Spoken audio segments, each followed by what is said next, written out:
जय हिंद दोस्तों, आप सभी का स्वागत है अपने यूट्यूब चैनल डियर आलोक सर पर। आज के इस वीडियो में हम लोग सीखने वाले हैं जोड़ करना। वो भी साधारण जोड़ नहीं है। यहाँ पर जोड़ है हमारा दशमलव वाला। कि दशमलव वाला जोड़ होता है वो हम इसे किस तरीके से कर पाएंगे। जैसे हमारे पास पहला क्वेश्चन है तो ये किस तरीके से होगा। आज के इस वीडियो में हम लोग यही सीखने वाले हैं। हम लोग 2-3 सीखेंगे और 2-3 में आप लोगों को दूंगा जिससे आपको लगाना है। आपको क्यों लगाना है? क्योंकि क्वेश्चन तो आपको ही लगाना है ताकि आप लोग ये चीज़ें सीख सकें कि किस तरीके से हम लोग दशमलव वाला जो जोड़ होता है उसे हम लोग कर पाएंगे, या दशमलव वाला घटाना होता है वो हम लोग अगले वीडियो में देखेंगे। तो जैसे यहाँ पर दिया हुआ है 43.43, फिर दिया हुआ है 38.92, इतना दिया हुआ तो इसे किस तरीके से जोड़ेंगे। तो इसे देखो इस तरीके से नहीं जोड़ सकते।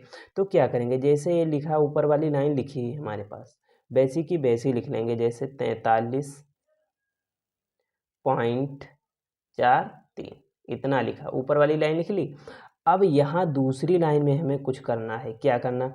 जैसे यहाँ पर जो दशमलव दिया हुआ है, ठीक है, उस दशमलव को हम लोग यहाँ पर लाएंगे। उस दशमलव को क्या करेंगे, यहाँ पर हम लोग ले आएंगे। ठीक है, अब दशमलव को यहाँ पर जब ले आए उसके बाद हम लोग देखते हैं कितने अंक हैं। दशमलव के बाद कितने अंक हैं, तो यहाँ पर देखो दशमलव के बाद कितने अंक हैं, 1 2। तो दशमलव के बाद जो अंक है, पहला अंक कौन सा है, 9 है, तो दशमलव के बाद पहला अंक 9 लिख देंगे हम लोग। दशमलव के बाद दूसरा अंक 2 है तो दशमलव के बाद दूसरा अंक लिख देंगे। इस साइड में है तो इस साइड में लिखेंगे। अब जो इस साइड में बचा उसे लिखेंगे। दशमलव के पहले कौन सा अंक है, 8 है तो यहाँ लिख देंगे। दशमलव के उसके बाद कौन सा अंक है, तो 3 है। अब ये क्वेश्चन लग जाएगा। ऐसा हमने क्यों किया? क्योंकि दशमलव जो में जोड़ में ऐसा होता है कि जहाँ पर दशमलव वाले जोड़ों में ऐसा होता है कि जहाँ दशमलव लगा है उसके नीचे ही दशमलव होना चाहिए, यानी दशमलव के नीचे दशमलव होना चाहिए। अब इस क्वेश्चन को हम लोग लगाते हैं। जैसे देखो 2 और 3, सॉरी 3 और 2 जोड़ेंगे कितना हो जाएगा, 5। कितना हुआ, 5 हुआ।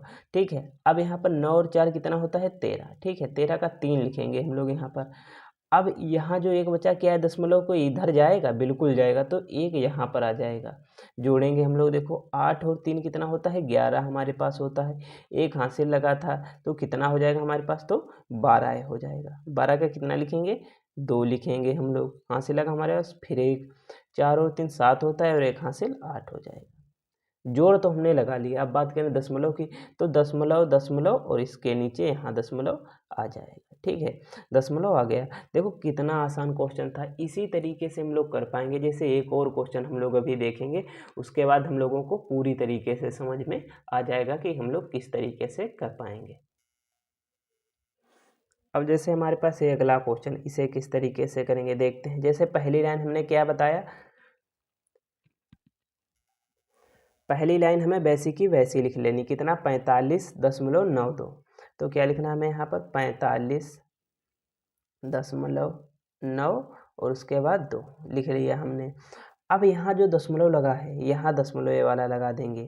दशमलव के इस साइड में कितना है, देखो दशमलव के नीचे दशमलव ही लिखेंगे हम लोग। पहली लाइन वैसी की वैसी। दूसरी लाइन में कुछ करना है। क्या करना है, देखो ये जो दशमलव है उस इस वाले दशमलव के नीचे वाला दशमलव रखेंगे, रख दिया हमने। ठीक है, अब इस साइड में जितने अंक हैं लिख लेते हैं। कितना, 8 है, तो इस साइड में कितना है, 8 है, 8 लिख लेंगे। ठीक है, इस साइड में हमारे पास कितना है, 9 है, तो 9 लिखेंगे। फिर कितना है, 3 है, तो 3 लिखेंगे। फिर कितना है, 2 है, तो 2 लिखेंगे। अब ये हमारा जुड़ जाएगा। ठीक है, इस तरीके से जुड़ेगा, ना कि हम लोग यहाँ पर इस तरीके से 8 यहाँ पर लिख दें, 8 5 लिख दें। ठीक है, दशमलव लगा दें, 9 लिख दें, 3 लिख दें, 2 लिख दें, तो यहाँ पर एक क्वेश्चन हमारा गलत हो जाएगा। इस तरीके से नहीं होगा। ठीक है, इस तरीके से होगा। अब यहाँ पर कुछ नहीं है तो दशमलव के बाद हम लोग कितने भी जीरो बढ़ा सकते हैं, या यहाँ पर जीरो नहीं भी बढ़ा सकते हैं। ठीक है, तो जीरो में 2 जोड़ेंगे या कुछ नहीं जोड़ेंगे तो कितना आ जाएगा हमारे पास, 2 ही आ जाएगा। ठीक है, 2 और 3 कितना हो जाएगा, 5 हो जाएगा। हो गया बिल्कुल। 9 और 9 कितना होता है हमारे पास, 18 होता है। तो 18 का कितना लिखेंगे हम लोग यहाँ पर, तो 8 लिखेंगे। हासिल लगेगा हमारे पास 1, जो कि यहाँ पर आके आगे जुड़ जाएगा। दशमलव के नीचे दशमलव, तुरंत दशमलव लगाएंगे। 8 और 5 कितना होता है, तो 13 होता है हमारे पास। 13 और 1 14 का 4 हो जाएगा। हासिल लगेगा हमारे पास 1। ठीक है, 4 और 1 कितना हो जाएगा, 5। तो ये हमारा क्या हो जाएगा, आंसर हो जाएगा। इसी तरीके से हम लोग इन्हें करते हैं। अब मैं आप लोगों को 2-3 क्वेश्चन दूंगा जो कि आप लोगों को ज़रूर ही ज़रूर लगाने हैं। ये देखो हमारे पास 2 क्वेश्चन है, पहला क्वेश्चन है, ये दूसरा क्वेश्चन है। तो इन दोनों क्वेश्चनों को आप लोगों को ज़रूर लगाना है और इसका आंसर जो है वो कमेंट बॉक्स में आप लोगों को बताना है और चैनल को सब्सक्राइब भी कर लेना है ताकि आने वाली अगली वीडियो आप तक जल्द से जल्द पहुंच सके। Thank you.